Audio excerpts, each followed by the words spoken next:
complain. Is he doing all right, though? Our police force. Rob tripped on a curb at their shop. He's going to be an auxiliary officer, I think, Will County Hey, what happened on Saturday? That crash? Yeah, I don't know any details about that it. was absolutely crazy. So It said it was multi-vehicle. So I'm pulling out of my subdivision on Saturday, heading downtown. I go you don't have to go westbound on 127th. I just see all these cars. They're lined up going eastbound. We pull up to the light to go onto the on-ramp on 355. There's all these cars going the opposite way. Just turning around and going up, so they stop.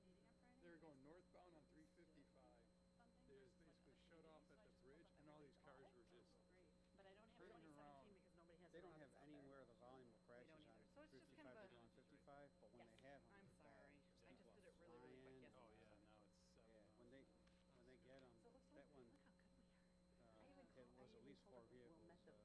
it was at least 4 vehicles. It was shut down. All of them were shut I was down. just kind of pulling, Yeah, and I then mean, when I it saw And like if it's a Romeo going fatality, slower, then, I'm like, I've got to then find they have to somebody bring to out the fire. crash So I pulled up destruction. Wilmette, and I It pulled had kind of been like Schaumburg has backed it. up for at And least a Naperville, I couple know, is in the 70s, but I couldn't find No their, one knew. couldn't find their audit I mean, it online. was, so you have So I every just kind of car pulled on wherever, 355 and going none of the eastbound Payless on ones had updated 127, audits on their websites. which is all backed up It was at high Jewel, I speed, would it was imagine. They had it closed down there and they were just dumping them off the expressway then, huh? Yeah, I mean, no one. I mean, the drivers did it themselves. Oh, because they just said, hey, we're out of We're here. Americans and we're doing it our way. No, but the thing was, is no one was stopping them. They weren't. It's because you have no light. You know what I'm saying? There's no light. Yeah. Is there funding? Yeah, the funding was. They're just fucking it up. Minutes or no? But I would assume that someone got out there. It was. You okay, Chris? This is the funding, I just did a real quick survey of all towns in the just area. No rhyme or reason, no Payless, none of the audits, I just pulled up their audit. There's a certain page they have to put in there, so that's like the percentages, so you can see that we're actually very good. So we went from 69 to 62. Is that the right Right column? now, we're at 67.45, We're and at 67. well, that's the market one, and then there's all different numbers, that's why I pull it on the audit. It's the market one, and what Ed's gonna talk about is the actuarial. This is the market. Market funding, yeah. I know, and you know what, I don't know, I pulled up LaGrange, I don't know if it was LaGrange Heights, I got the. Payless, I couldn't, they have 0 audits on their, online. The audits, I could not find any of their audits online. I heard at one time it was 30%. That was a couple of years ago. Because I even chose like Wilmette, it's a little richer, and I thought, oh, you know, maybe we can find out.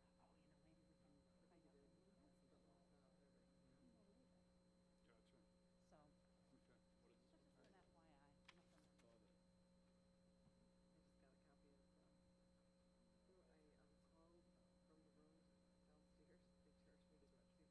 copy of, I called from the room downstairs, they charged me to see my card, they charged me for the phone call. Okay, I'd like to call the September 25th, 2017 Village Board meeting to order. Would you please stand for the Pledge of Allegiance led by Trustee Stapleton? I pledge allegiance to the flag of the United States of America and to the republic for which it stands, one nation, under God, indivisible, with liberty and justice for all. Okay, great. Can we have a roll call, please? Yes, this evening we'll be starting with trustee Kwasniewski. Here. I just thought you were going to say it. Maher? Here. Okay, McClafferty? Here. Snagowski's absent. Stapleton? Here. And Blatzer? Here. Okay, great.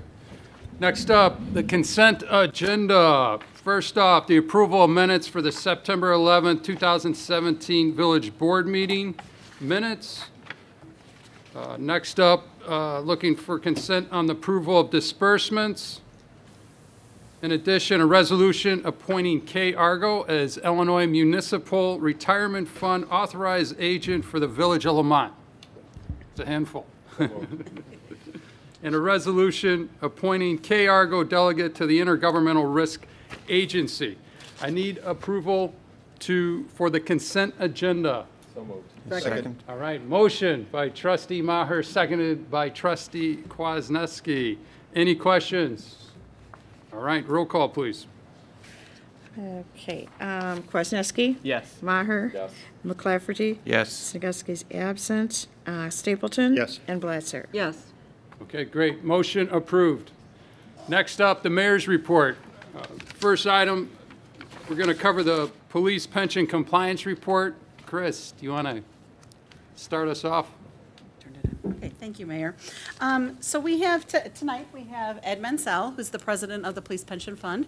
He is going to give you a little bit of highlight on the municipal compliance report, also where we are with the pension funding for 2017, and as well as there's two reports.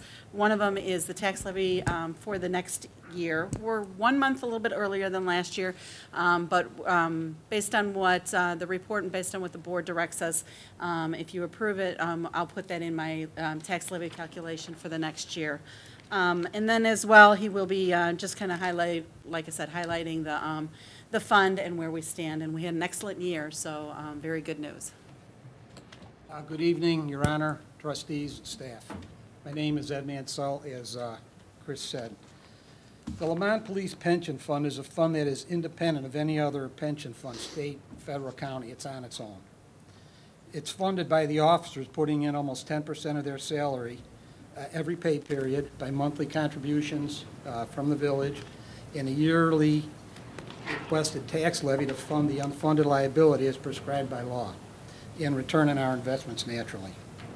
The percent, and these numbers I'm going to give you, I can't say they're skewed, but depends which part of where you look at actuarial or actual market numbers, they'll be in this general range, but they will vary in our reports.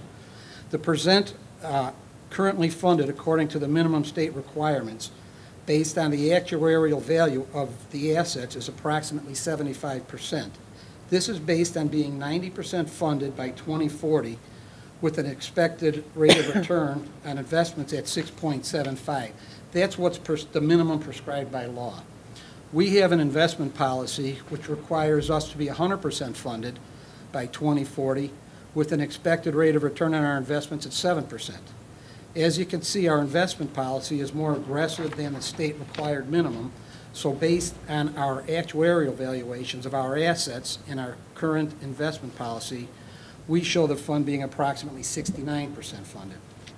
On April 30th of 2016, the end of the previous year, we had $13,886,990 in the fund. A year later, April 30th of 17, we had $15,603,633. As of August 31st of this year, our statement of net position was $16,274,757. From these numbers, you can see we have a healthy fund. One of the biggest reasons for this is that the village in recent history has paid more than the amount requested by our actuarial. Tonight I am requesting the required unfunded liability amount of $796,224 and an additional amount of $20,000, making our total request for the 2017 tax levy at $816,224. I am also requesting the acceptance of the municipal compliance report, the actuarial report, and the Government Accounting Standard Board's 67/68 report. Thanks. Anybody have any questions?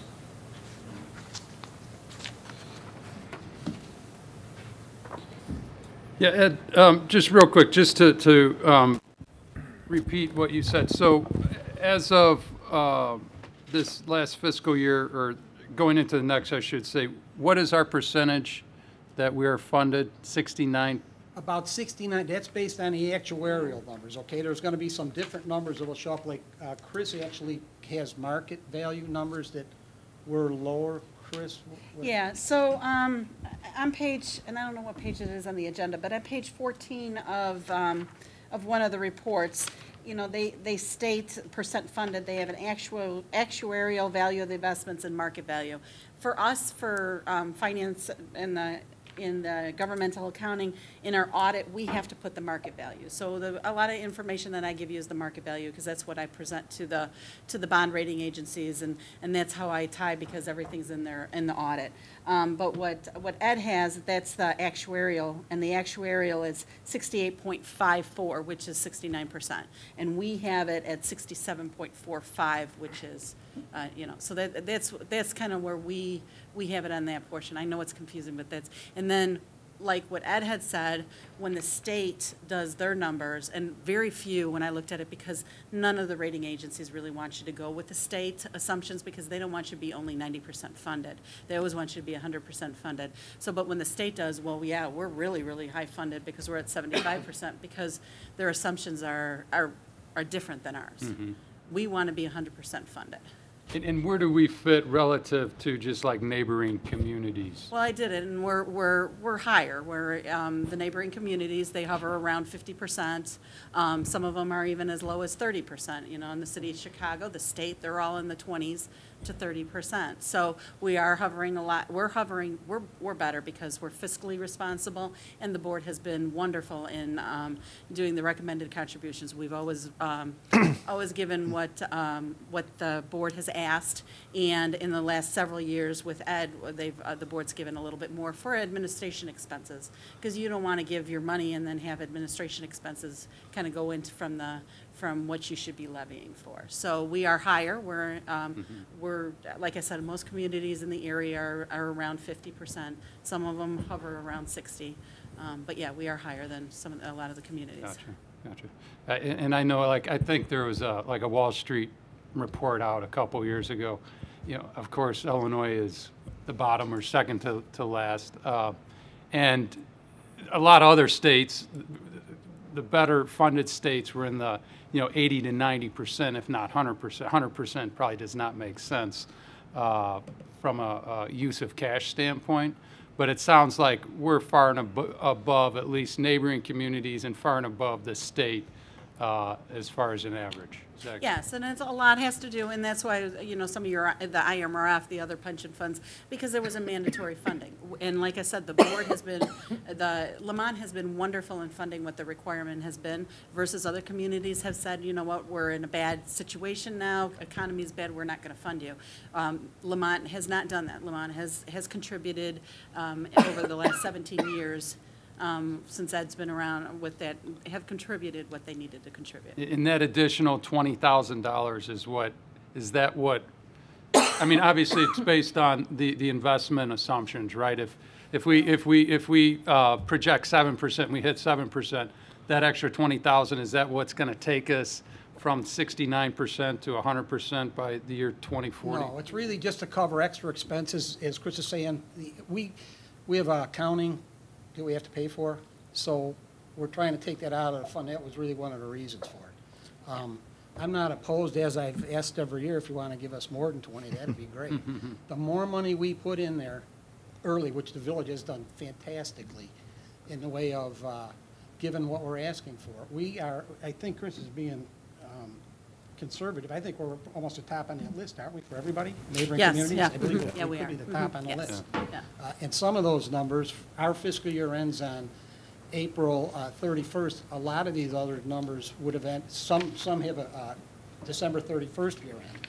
And if you remember where the market was in April of 16 versus December of 16, it had to be. It was different, yeah. So there are skewed on that, yes. Mhm. So those numbers, we're not going apples for apples, yes. even though we're still, I believe, the highest on the list. Yes. Okay, great. You know, we It's you guys. I mean, I think we run it pretty conservatively, and you guys funding it, it's just, it should, hopefully the state doesn't take it from us at some point, because that's why I tried to explain. We're an independent, we're this room, our officers, and And Ed, one last question. So the minimum, you said, is 6.75%, so that is the input assumption of what we expect our returns to be, and we're using 7%? yeah, we're using the state minimum required. The state says, hey, you gotta be 90% funded by 2040. And you have to try to get an expected return rate of 6.75%. Whereas we have our own investment policy that, you know, we go through as a board, look at other boards, and we elected to go 100% by 2040 and increase us to a 7% return rate that we're shooting for. And that helps you on your bond rating and everything else. Yeah, we could reduce it to, the assumption to 6.75. It's just the amount of money when they run the actuary probably would be a little bit higher than on that. But we could reduce it to 6.75. Yeah, I mean, if we reduce it to 6.75, we'd be more conservative in our accounting and Correct, in our. correct. But we had the 3-year, on one of these reports, the 3-year was now 2016 was a bad year. That was a negative returns, but third preceding years was 7.4% market value of rate of return, and then we had a negative 1.5, and then we had this as a 10.8. So, you know, if you smooth it out, we could reduce it if you'd like. Yeah, we for should next take a year. look at, I'd We rather can be run the more numbers. conservative than, because 7% return, I'll take that in the market every year. Yeah. Yeah, so would I, if you could.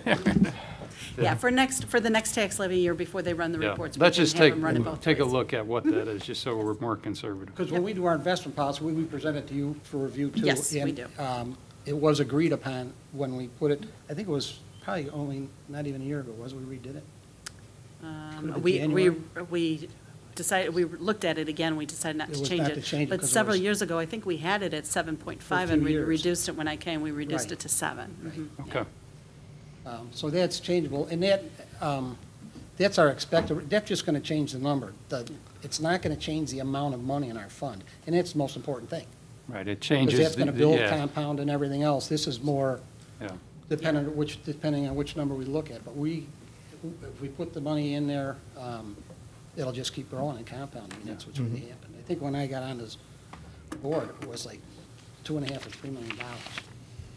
And there were probably about, I don't know if anybody remember, for a couple of years, the village wasn't funding, correct? Back in the 90s, I think. Around the 90s. It's 90s. How many years did they not fund it? You know, when you go through the list, there might have been a couple of years where they were underfunded. You know, when we mentioned the bond rating, it's definitely a hot topic. The Illinois pensions are every time we go through one of these bond rating calls. And the village has a very strong bond rating, AA2, especially for a town of our size. And, you know, right after the bond rating agencies, we're going to go through another one in another month now.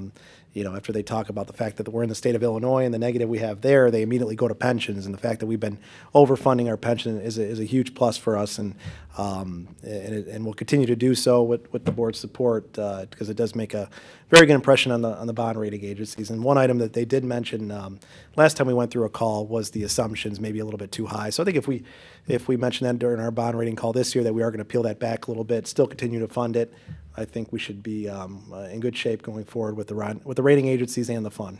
Perfect. Yep. Thanks. Chris, I've got a question.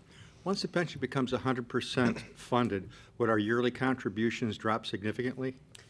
Well, you know, I just, the other community I was at, they were at 103%, but the problem was is that with the market going up and down, you know, then 2008 hit, and then they actually went under the 100%. It's all actuary assumptions, then they would just start changing it, but I don't believe, because we have people coming in, I don't think it's ever going to go down, the amount that you have to fund, because it's a rolling average and it's compounding, so I really don't think that it's going to ever go down, but I will cross that bridge in 2040, unfortunately. Well, some of you might. Because we really have to depend on more equities to try to get to 7% return rate. And we are going to, last year I crawled in here because we were negative 1.5%. And it's going to happen again. We know the market goes up and down, but we're in for the long haul, so it will definitely average out with the long haul of the market. It's just a matter of time. And between now and 40 years, I'd love to know how many corrections and bulls we're going to have between then and now. But in long term, just it will smooth out, as Chris was saying. And like I said, we're a very healthy fund, one of the healthiest Yeah. funds that we've looked at. Yeah, and my point is, I just don't want us to fool ourselves. You know, I'd rather go the more conservative return amount, Well, I paid more upfront. I understand. It'll help us on our numbers anyway. Our numbers are Yes, looking better. well, yeah.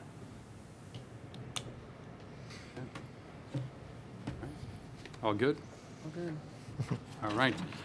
Moving on, other items under the mayor's report. Got a couple of updates here. Regarding the Heritage Quarry Recreation Area Commission, we interviewed over 12 applicants. Trustee Maher, myself, George, and Jason. We were hoping to get that finalized at the end of last week. We have a couple of follow-up items, so we'll be taking care of that this week. The formal appointments will happen at the October 16th Village Board meeting. Again, like to thank everyone's participation. We had just great candidates, very similar to the planning and zoning. So again, appreciate everyone's commitment and contribution to wanting to help out the village. Next up, we're close to finalizing the licensing agreement with the Lamont Trails utilization of our land. This will help move this project going forward, so looking forward to that. Again, this is the land that is down by the quarry area. The village owns 90 feet on each side of the canal. This is going to be a license agreement to help move forward in doing a private investment project with this land, so stay tuned, more to come there, but very exciting project. In partnership with Citgo, the Conservation Foundation is looking for assistance along with the Lamont High School. The next restoration project will be held on Saturday, October 21st. If you're interested, please look online, register by 13th. You could find it in the upcoming events on our Facebook page. In addition, the Lamont Chamber Artisan Market will hold their last market of the season tomorrow at the Lamont Township Community Center. So again, we encourage everyone to come on out. Also in Lamont, Lamont is filled with events, so be sure to check out our Lamonster Days activities from our website's Spotlight tab. And lastly, we will not be holding a village board meeting on October 9th. This is Columbus Day holiday. So our next village board meeting will be on Monday, October 16th, beginning at 6:30. And right after that, we will be holding a committee of the whole meeting. So with that being said, I'm going to open it up for any audience participation. Anyone out there like to come up and say a few words? No, looks like we're shut out tonight, so we will move on. So next up is the clerk's report. Thank you. I have one resolution here, if passed this evening, would be R-50-17, and this is objecting to the zoning map amendment application described by the Cook County Zoning Board of Appeals, docket number 17-4226, involving a certain real property located at 16548 and 16572 New Avenue in Lamont, Illinois. Okay, need a motion to approve. So move. Okay, motion by trustee Stapleton, seconded by trustee Maher, Latzer. Okay. I apologize. Please do not ever call me Maher again. You guys did it at the same time. Yeah, right. George, can you take it from there? Yeah, thank you, Mr. Mayor. There has been an application for a zoning map amendment through Cook County for a trucking and fuel truck operation located at 16548 and 16572 New Avenue in unincorporated Lamont Township. The village has provided verbal opposition to the application at the first public hearing that was held here right in town. After discussion with the board at the committee of the whole meeting in September, the board directed staff to put together a resolution in opposition, a formal resolution in opposition of that project. This, for a little background, this project came in front of the village board last year for an initial review support. The village gave support to some extent at that meeting with the intent or recommendation that the item come back in front of the full process to go through staff review, planning and zoning review, and then eventually village board review so that the village can regulate and mitigate the impacts of this potential development. So our resolution in opposition really states that we'd like for it to come through the process. We have not seen the full plan. Obviously, we want it to come through our process where we have the ability to mitigate potential impacts. And, further, if it were to become developed in the village or in the county, the village would have a better opportunity to regulate with our service levels. We have water and sewer right underneath the property. The sewer actually goes right underneath the building that they're constructing. You have our police services are nearby and already providing services nearby. So we would prefer it to come through the village process, and the applicant has been operating for several months without any approvals from anybody. Those are several reasons why we're objecting. The resolution is in the packet, was not in the packet, but is sent it out earlier today. We will file the formal resolution objecting with the county, and we think that'll help, mitigate this project from going to the county and coming through the village of Lamont, so that we can look after and take care. So that is the item on your agenda tonight, and if approved, we will file it with the county accordingly. Okay, thanks, George. And again, my 2 cents is just to reiterate what George said. We want this type of process to go through the village, and obviously, they're going straight to the county. So again, we'd like to understand better and more of what's going on. I know Trustee McClafferty was at the meeting at the township, but again, would like to learn more and hear it directly from them. With that being said, Steve, do you have a couple comments?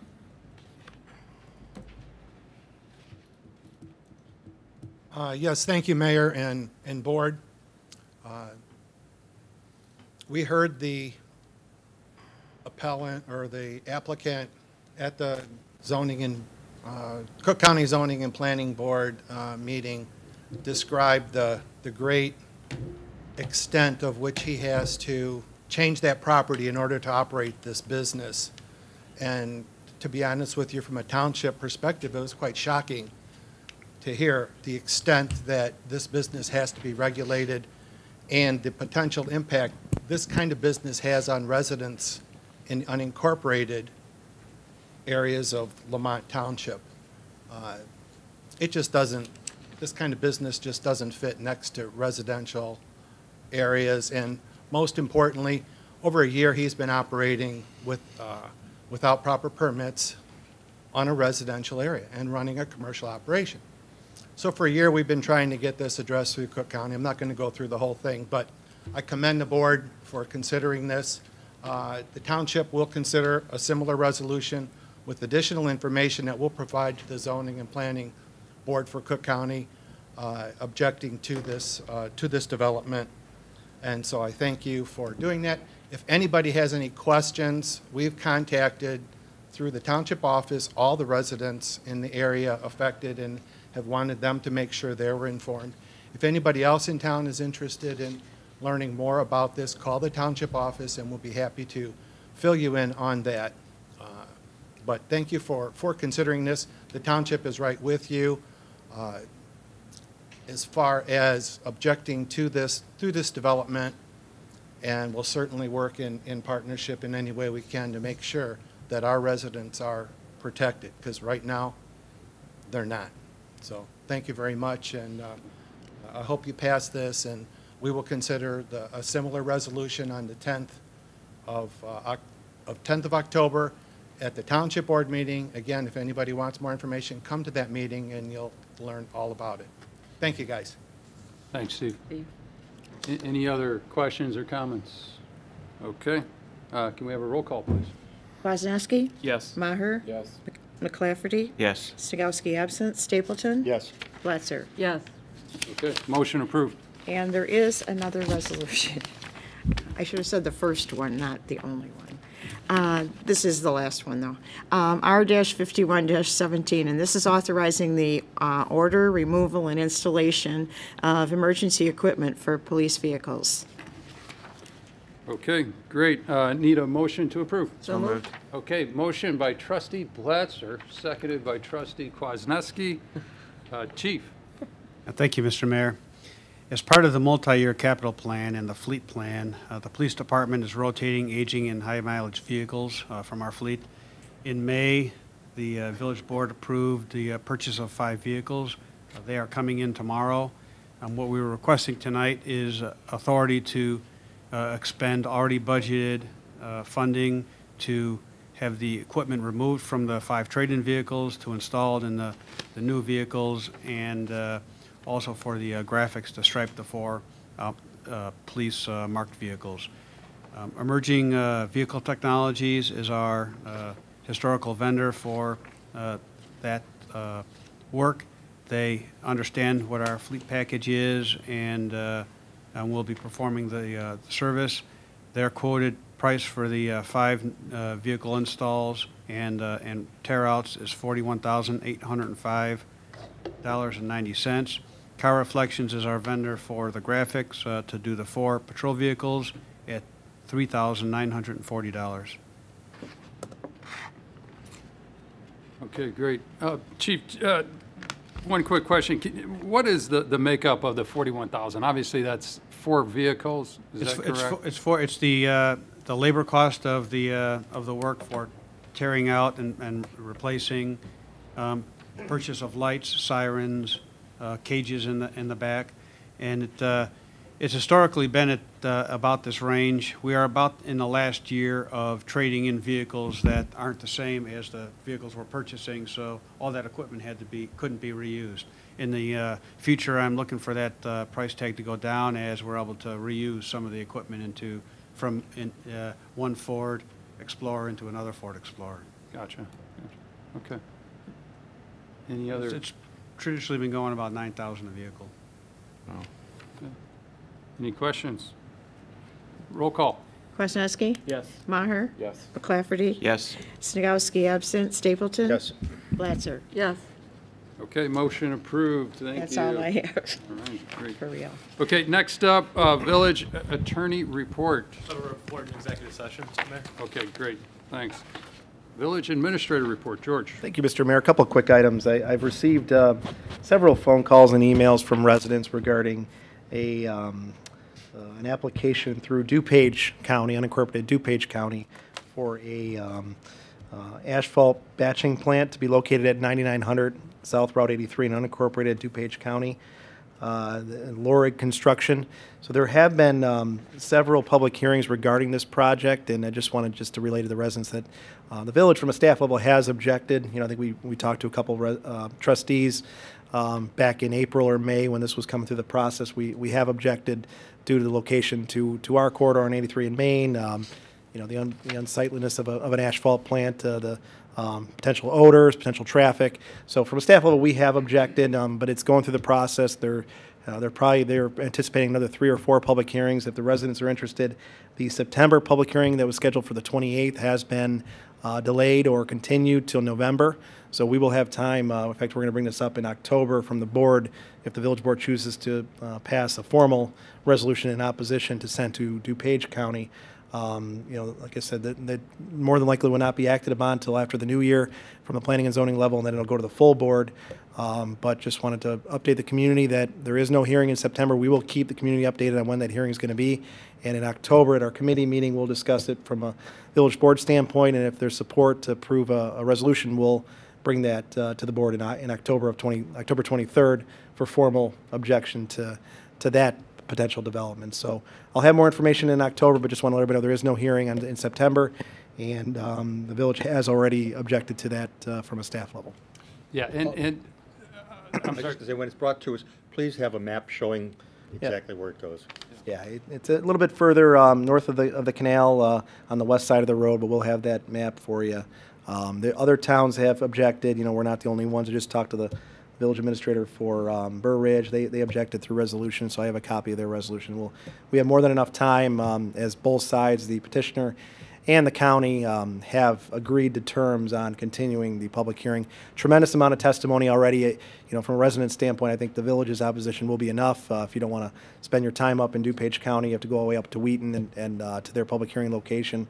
There's been a tremendous amount of opposition and public hearing testimony, but we will update accordingly in October. And as you mentioned, we did reach out to our commissioner on DePage a while back, and I know a couple of residents, HOA, have reached out and looking forward to meeting with them one-on-one in the near future as well, in order to rally the troops if need be. So, okay, great. Yeah, and well, lastly, while we have not only Steve in attendance, I just wanted to introduce to the community Kay Argo, our new HR manager, which started about 2 weeks ago. So just want to introduce her for sticking in there tonight for our exciting board meeting. And then Michael Herrera, our intern, started in July. So he's been helping us out with a lot of projects, special projects that we're going to be bringing to the board here soon. So just want to welcome to the community, welcome to the team, and good luck. Mike, welcome aboard. All right. Board reports, I think we're good, right? Staff reports, Chief? Thank you, Mr. Mayor. A couple quick items. October 1st begins hunting season in Illinois. Residents will start hearing hunters in the area surrounding the village, and the police department frequently gets calls of shots fired in the area that turn out to be legal hunting in the unincorporated area surrounding the village. So hunting is permitted in unincorporated areas of Cookeville and DuPage counties with the permission of the landowners. No hunting with firearms is permitted with limits within the limits of Lamont, and there are other regulations. The counties do have limits on that, and you can find that information on the different county websites. You can find more about hunting regulations on the IDNR, the Department of Revenue or Department of Natural Resources website in Illinois. And that information and links to that is on the village website. The second item is the Citco turnaround is in full swing. They've split their morning and evening shift times so that half of the workers are leaving at 5:30 and half at 6:50 each day. That's the same for the PM travel time. So if you can, avoid those areas during that time, especially the evening area from really 5:30 to 7:30. And that's the same time that our trains are disembarking downtown. And if there's a way you can get to where you're going by avoiding those areas, you'll get there a lot faster and relieve some of that congestion. And it's also exacerbated by the ongoing construction on 135th Street. So it's a mess. We have some traffic resources assisting them up there in the evenings. Okay. Thanks, Chief. All right. Looks like any unfinished business or new business? Just want to bring something up. Due to the hot weather and the dryness, you see that the leaves are coming off the trees much faster than they usually do. We just ask residents not to rake them into the street or burn them. So. All right. Anything else? Okay. All right. That wraps up our first session here. Looking to move into executive session to discuss under Chapter 5 ILCS of the Open Meetings Act, pending litigation under Section 2C11. I need a motion. So moved. Second. Okay, motion by Trustee Blatzer, seconded by Trustee Maher. We will, everyone in agreement say aye. Aye. Okay, we are adjourned in our first public session. We may have some action after our executive session. So we will reopen the doors after our executive session, if need be.